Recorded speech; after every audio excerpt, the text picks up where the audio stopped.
Talaga guys, yan. Naglilinis ako ng electric fan namin guys. Ayan, no. Tapos na tong isa. Yan. Tapos na ako maglinis ng isa. Ngayon, yung isa, yan na, sobrang dumi. Yan, no. Sobrang dumi siya. Mamaya, yan. Tapos ngayon, yan. Naglalagay ko muna tong isa, guys. Lalagay ko muna siyang tong isang electric fan. After 100 years. Nalinisan din sa wakas sa electric fan. Lalakay mo dito na. Linis-linis lang. Day off kasi ngayon eh. Yan. Punasan natin.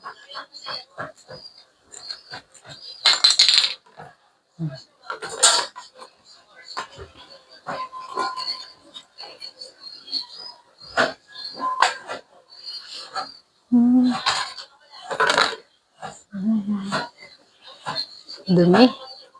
Sobrang dumi, kaya wala nang hangin na ano. Ay, sobrang dumi. Yan, nalinis ako na ngayon. Nilalagay ko na siya.